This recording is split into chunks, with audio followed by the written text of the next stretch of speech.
Celebramos hoy San Joaquín y Santa Ana, los padres de la Virgen, los abuelos de Jesús.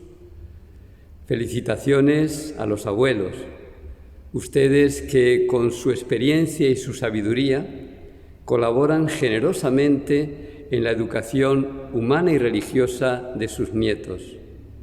Ustedes tienen un lugar muy importante en la familia y en la sociedad. Felicidades. Y el texto bíblico que hoy se nos presenta es Mateo, capítulo 13, versículos del 1 al 9. Ahí se narra la parábola del sembrador. Ese sembrador que siembra la semilla y espera que dé fruto. Esa semilla es la palabra de Dios. La palabra de Dios es uno de los medios esenciales para nuestro crecimiento espiritual. ¿Tú le das la importancia que se merece? Quizás si la palabra de Dios no da los frutos esperados en nuestra vida, es porque ponemos dificultades para entenderla y para que forme parte de nuestra vida. 3 dificultades vamos a analizar que impiden que la palabra de Dios dé frutos en nuestra vida. La primera es la inconstancia, la segunda la falta de comprensión de esa palabra y la tercera la falta de profundidad. La inconstancia es uno de los impedimentos más grandes para que la palabra de Dios dé fruto en nuestra vida. No somos perseverantes en la lectura de la palabra. Nos sentimos atraídos por otros intereses, las redes sociales, la televisión, la diversión, y quizás la palabra de Dios no ocupa ese lugar que debería ocupar en nuestra vida. ¿Lees diariamente la palabra de Dios?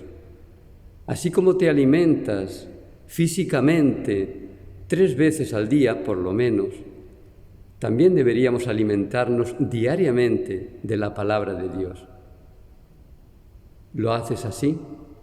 Reserva un tiempo diario para leer y meditar la palabra de Dios que poco a poco irá transformándote. Un segundo impedimento es la falta de comprensión. Algunas personas se desaniman al entrar en contacto con la palabra de Dios porque no la entienden. Es cierto que algunas expresiones son difíciles de entender, pero hoy tenemos muchos recursos para comprender la palabra de Dios. Entrando en las redes sociales encontrarás explicaciones diversas, variadas, sobre esa palabra. Y por otra parte, no se trata que se comprenda todo al detalle. Basta que entiendas una frase, una palabra, la interiorices e intentes vivirla para que la palabra de Dios ya tenga efecto en tu vida. Y finalmente, falta profundidad.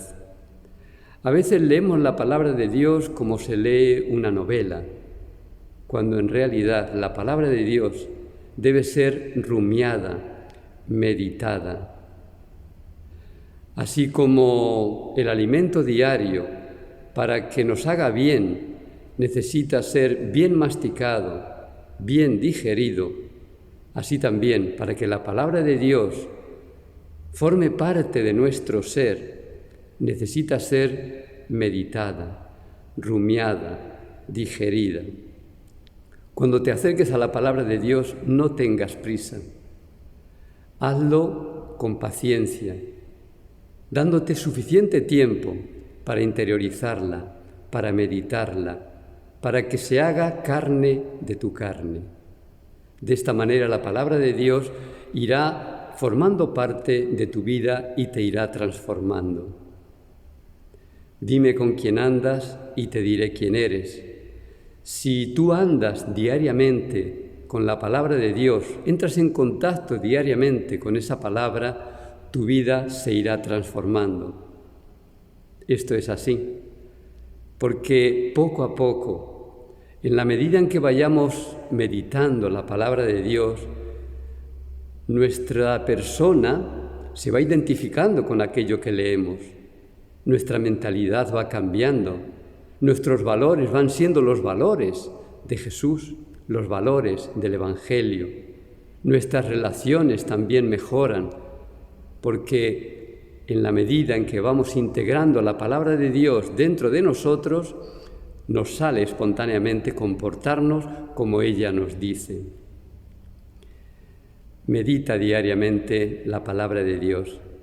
Ella irá transformándote y poco a poco notarás que tu vida va cambiando e inclusive serás capaz de ayudar a otras personas a comprender esa palabra y serás un evangelizador, alguien que viviendo la palabra de Dios da testimonio de ella.